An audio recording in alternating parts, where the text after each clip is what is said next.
So you've made the decision to go and externalize all your authorization logic out of your application, outside of your ABAC gateway, outside of your service mesh, into a policy-based approach. Great move. But how do you go about finding the right solution for what you need in terms of getting you up and running, but then also operationalizing that over time and letting it evolve with your business?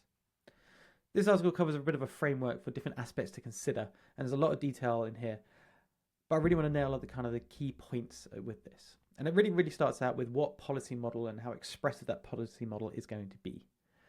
As you have your business requirements, as you start collecting what the permission logic needs to be, you end up typically with a big permission matrix of user, action, resource, role, and whether that should be allowed or denied. Making sure you go and choose a vendor which can go and set up the policy as your business needs, and also have the right level of expressiveness. So you may be familiar with RBAC or ABAC, policy-based PBAC approaches to setting up authorization logic. Finding a solution that can meet those requirements and gives you the right level of expressiveness, and also support for things like hierarchies inside of your policies to make sure you can really nail down and set up the controls you need for your application. Once you've narrowed down your solution down to the models which support your needs, start looking at how it integrates with the rest of your identity stack. So authorization as a standalone component really needs two things. It needs to know the identity, so you need to look at whether it can work with whatever IAM or IDP system you're using, and also needs to know the resources. So how can it go and pass potentially data coming from a database? How can it use data from an API? How can it use data coming from a cache to make an authorization decision? And how does that all kind of fit into your environment?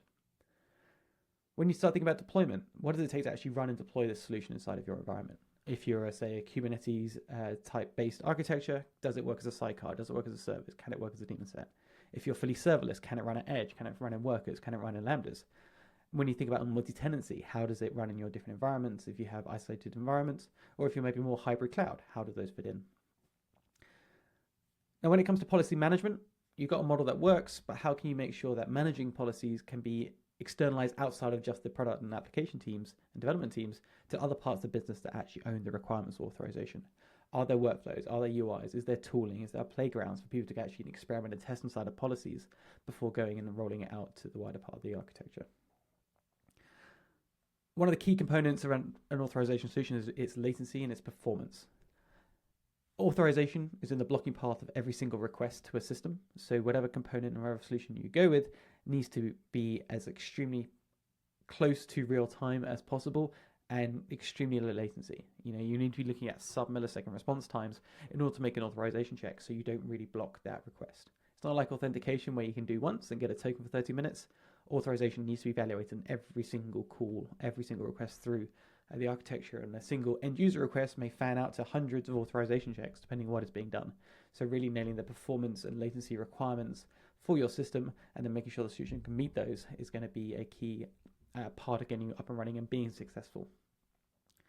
Now you've authored your policies, you've gone and deployed it in an architecture that makes sense, you've made sure there are those workflows for other teams and tools to use to find policies, you've got the performance where you want to be, but how do you know actually what happened?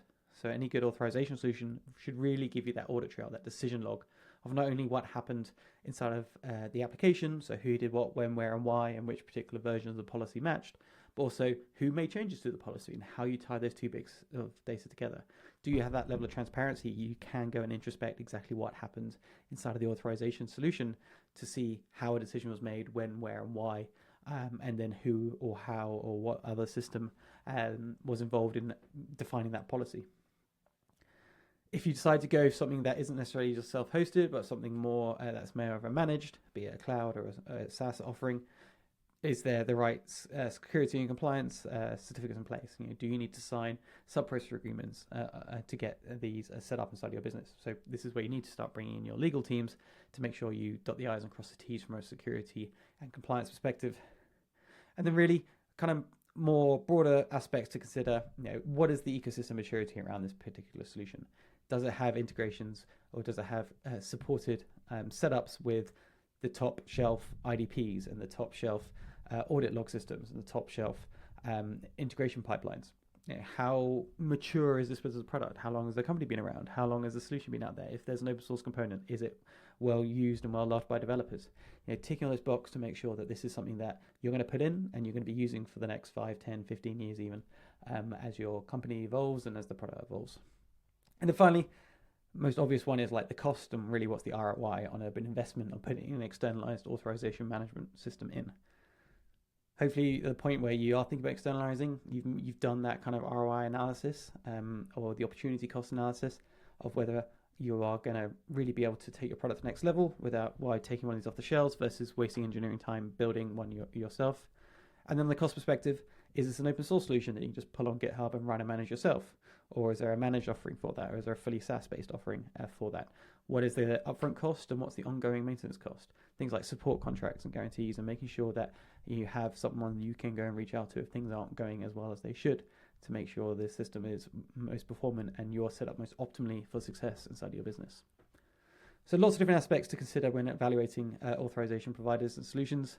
Hopefully this gives you a hint of areas to go and look on more, and making sure you can get your business and your team organized and on the same page around going and assessing the different solutions out there and pick the one that ultimately is best for your business and your use case.